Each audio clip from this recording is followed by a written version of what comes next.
Il y a une statistique qui circule depuis quelques années dans les cercles politiques américains et qui a fini par s'inviter dans les discours officiels. Elle dit, en substance, que l'État le plus pauvre des États-Unis, le Mississippi, est plus riche que la plupart des grandes économies européennes, et que l'Allemagne, puissance industrielle de l'Europe, aurait un PIB par habitant inférieur à celui de la Virginie occidentale, un État que les Américains eux-mêmes associent généralement à la pauvreté et au déclin industriel. C'est l'ambassadeur américain auprès de l'Union européenne, Andrew Posder, qui a popularisé cette comparaison sur Euronews, affirmant que le PIB par habitant de l'Allemagne, le géant industriel de l'Europe, est désormais inférieur à celui de la Virginie occidentale. La formule a fait le tour des réseaux sociaux. Elle a nourri un récit triomphaliste sur la supériorité du modèle américain, et elle a semblé donner des chiffres à un sentiment déjà répandu. L'Europe décline pendant que l'Amérique s'envole. Mais que valent réellement ces comparaisons ? Et surtout, est-ce que le PIB est le bon outil pour répondre à cette question? C'est ce que nous allons examiner aujourd'hui. Commençons par établir les faits. En données nominales converties en euros, le PIB par habitant de l'UE s'établit en moyenne à 40 060 euros contre 80 023 euros pour les États-Unis, soit un rapport de 1 à 2. Le Mississippi, l'État le plus pauvre des États-Unis, affiche 49 790 euros, ce qui dépasse effectivement l'Espagne, 33 070 euros, l'Italie, 37 227 euros et la France, 44 365 euros. La Virginie occidentale, 56 654 euros, dépasse l'Allemagne, 51 304 euros, de plus de 5 000 euros. Ces chiffres sont techniquement exacts, mais Krugman lui-même les a démontés en une phrase. Si c'est ce que vos chiffres disent, vos chiffres sont faux. Pas parce que les données sont inventées, mais parce que la méthode de comparaison est fondamentalement biaisée. Le problème central, c'est le taux de change. Quand on convertit le PIB européen en dollars américains pour le comparer au PIB américain, on utilise le taux de change du marché. Or, ce taux ne reflète pas seulement les réalités économiques, il reflète aussi la demande mondiale de dollars. Le dollar américain est la monnaie de réserve mondiale. Les banques centrales, les fonds souverains, les investisseurs institutionnels du monde entier le détiennent massivement, ce qui crée une demande artificielle qui gonfle sa valeur au-delà de ce que les échanges commerciaux justifieraient. Résultat, quand l'euro chute face au dollar, comme il l'a fait après 2008, après la crise de la zone euro et encore ces dernières années, le PIB européen exprimé en dollars s'effondre mécaniquement sans que personne en Europe n'ait travaillé moins bien ou consommé moins. C'est pour contourner ce biais que les économistes utilisent la parité de pouvoir d'achat, la PPA. L'idée est simple. Plutôt que de convertir des monnaies à leur valeur de marché, on mesure combien un panier d'IDECT coûte dans chaque pays.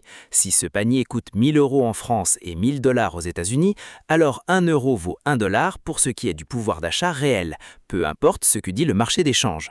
Sur cette base, le PIB par habitant en PPA des États-Unis s'établit à 86 670 $, contre 62 666 $ pour la moyenne de l'UE, un écart réel mais nettement moins spectaculaire que les comparaisons nominales. Et en PPA, seuls le Luxembourg et l'Irlande parmi les États membres dépassent la moyenne américaine. Le rapport Draghi de compétitivité européenne a été publié le 9 septembre 2024. Mario Draghi, ancien président de la BCE et ancien Premier ministre italien, avait été mandaté par la présidente de la Commission, Ursula von der Leyen, pour rédiger ce rapport. Il comprend plus de 400 pages et 176 mesures spécifiques. Le rapport identifie 6 défis majeurs.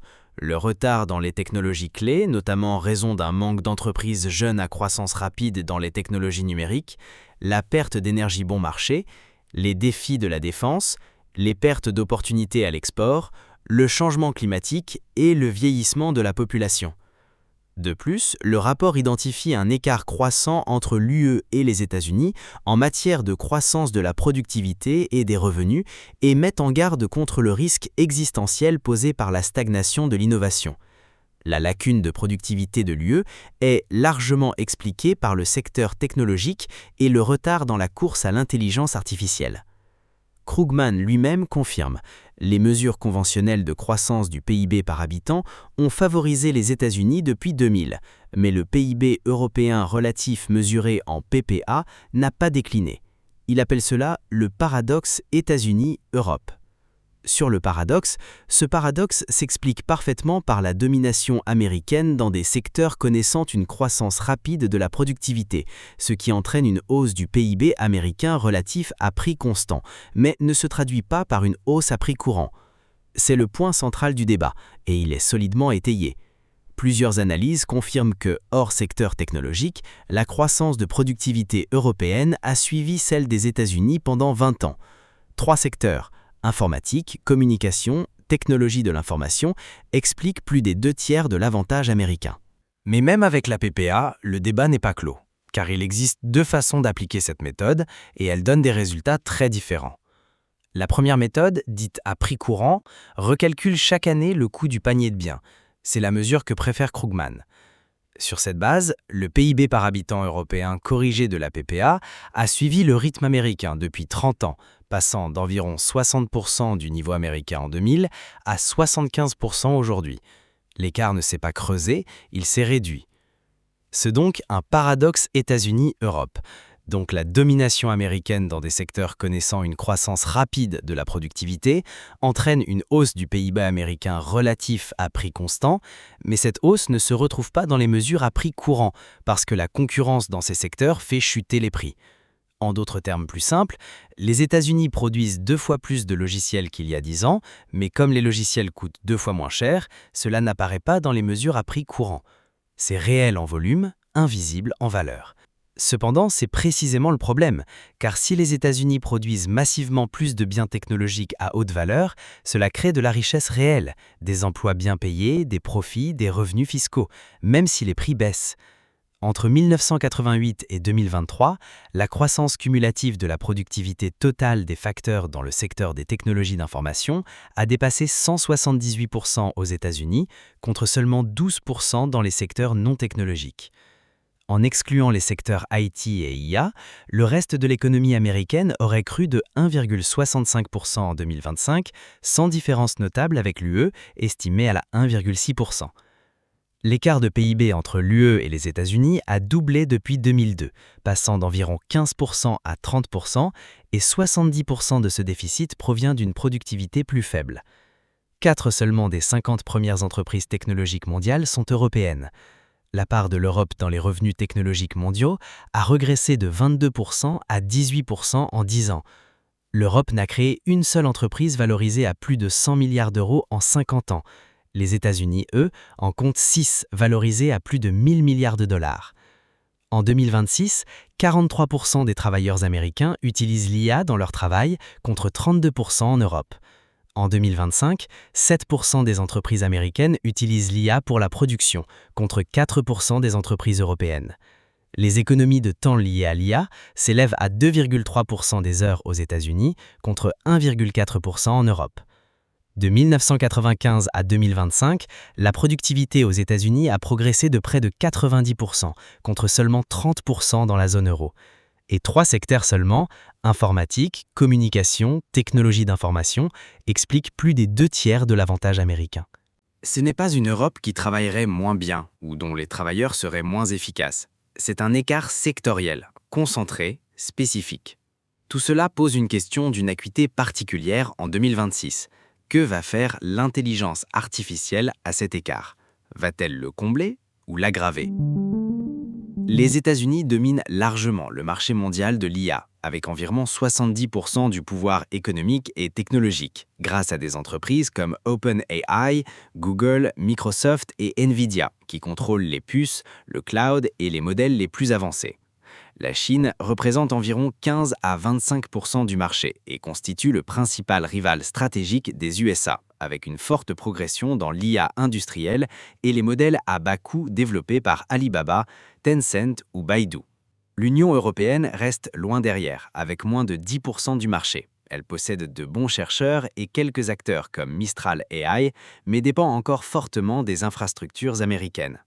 Ces écarts peuvent déjà sembler énormes et l'histoire des révolutions technologiques précédentes, l'informatique dans les années 1990, Internet dans les années 2000, montre que les pays qui adoptent une nouvelle technologie en premier accumulent des avantages qui se renforcent d'eux-mêmes. Main-d'œuvre spécialisée, réseau de fournisseurs, effet d'agglomération, marché financier orienté vers les secteurs en croissance. L'IA risque de reproduire ce schéma, mais en plus rapide.